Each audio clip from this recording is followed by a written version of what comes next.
దేవుడు చెప్తున్నటువంటి మాట, ఆపదలో నుండి నేను విడిపిస్తాను. దేవుడు చక్కగా ఈరోజు మనతో మాట్లాడుతున్నటువంటి మాటలు.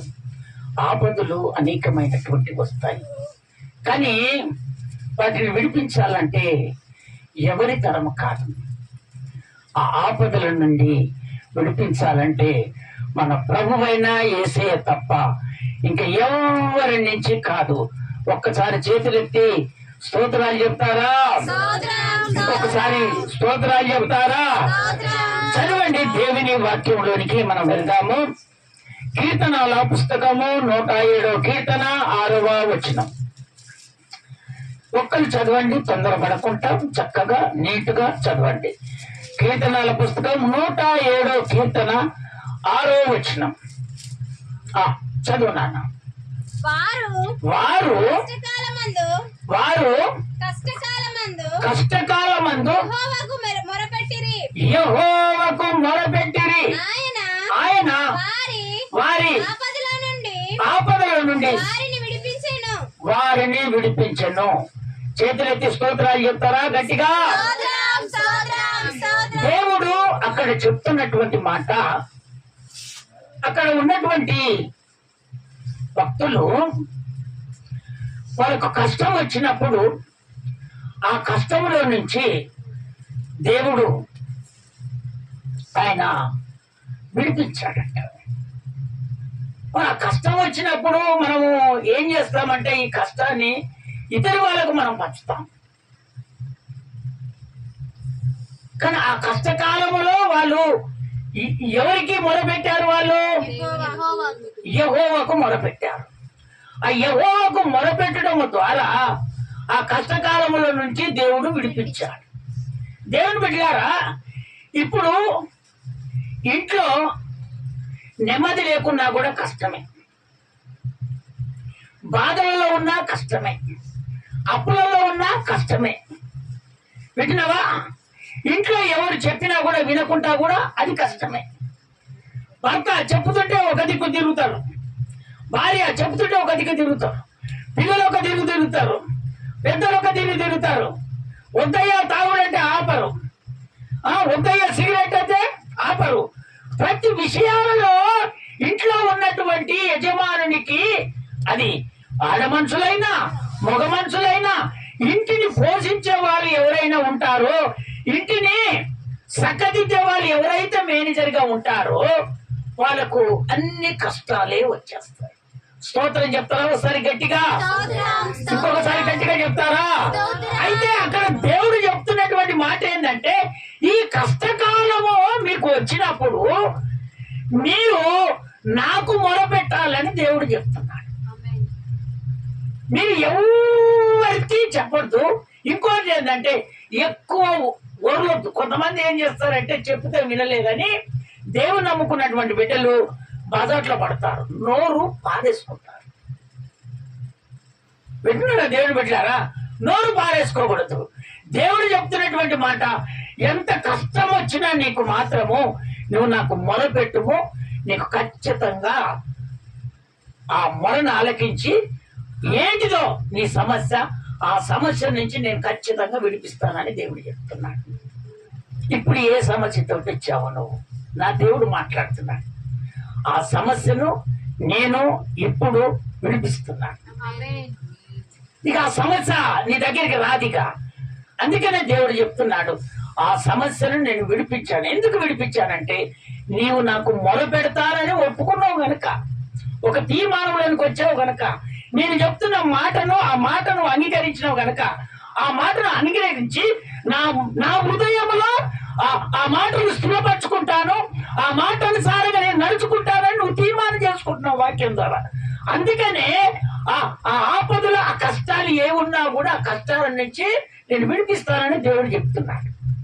ఒకవేళ అనుకోని ఆ వాక్యానుసారంగా నువ్వు నడుచుకోకపోతే దేవుడు ఆ కష్టంలో నుంచి నిన్ను విడిపించాడు. ఆ ప్రకారంగా నేను నడుచుకుంటానని నువ్వు తీర్మానం చేసుకొని ఆ ప్రకారంగా నువ్వు నడుచుకోకపోతే ఆ కష్టకాలంలో నుంచి నిన్ను దేవుడు విడిపించాడు. నువ్వు ఎప్పుడైతే వాక్యం విన్నావో ఆ వాక్యానుసారంగా నేను జీవిస్తానయ్యా అంటే ఎన్ని కష్టాలు వచ్చినా ఆ కష్టాల నుంచి దేవుడు విడిపిస్తాడు.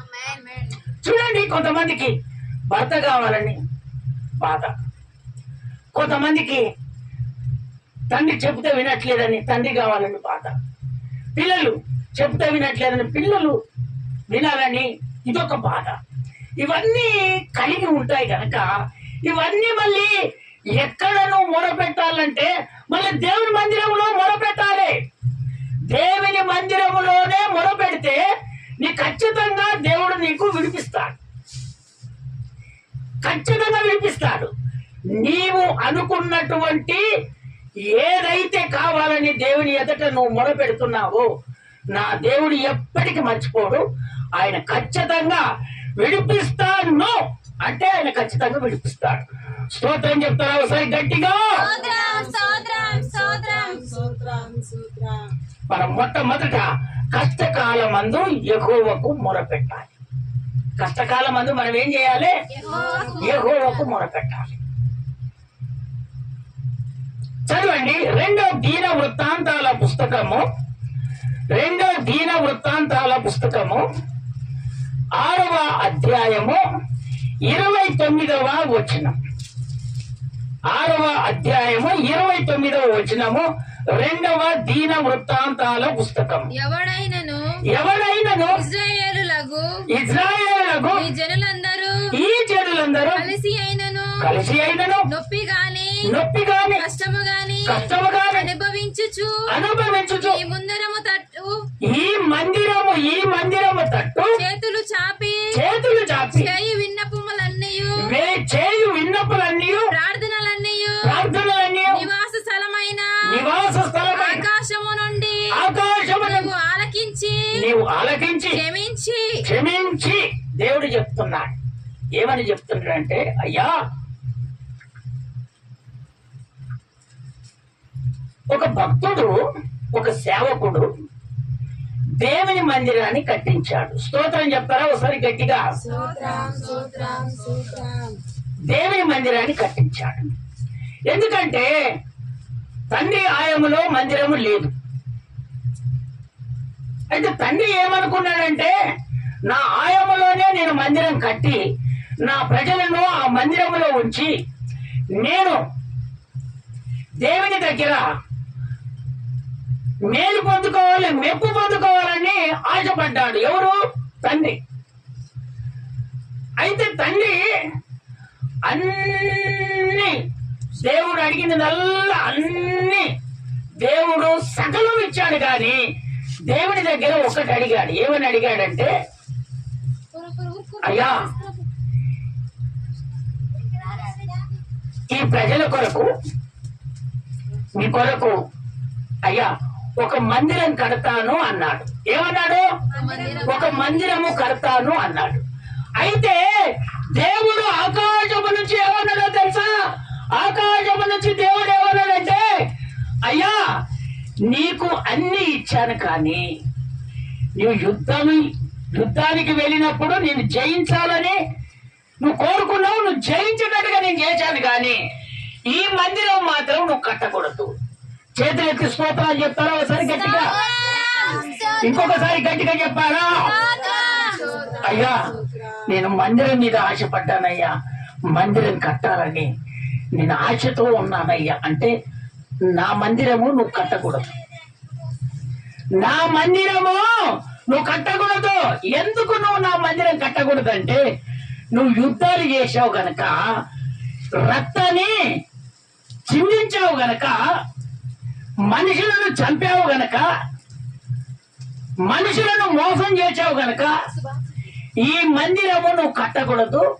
నీ కడుపులో పుట్టినటువంటి నీ కుమారుడు అతడు సమాధానము కలిగి పుడతాడు, ఆ కుమారుడే ఈ మందిరాన్ని కడతాడని దేవుడు, ఆకాశమందున్నటువంటి దేవుడు ఎప్పుడైతే తండ్రికి ఆ విధంగా సెలవిచ్చాడో వెంటనే మందిరం కట్టకుండా ఆగిపోయాడు. చేతులెత్తి స్తోత్రాలు చెప్తారా గట్టిగా? ఇంకొకసారి గట్టిగా చెప్తారా? అందుకనే దేవుని బిడ్డలారా, మందిరము పరిశుద్ధమైనటువంటి మందిరాన్ని పరిశుద్ధముగానే కట్టబడాలి. వింటున్నారా దేవుని వాక్యం?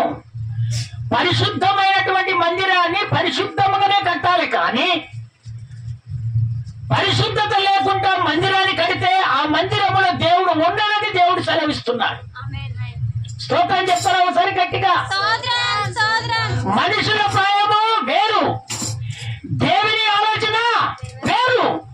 అందుకనే నా దేవుడు చెప్తున్నాడు, అయ్యా నీకు అన్ని ఇచ్చాను కానీ నా మందిరం కట్టడానికి నీ అర్హత లేదని చెప్పాడు.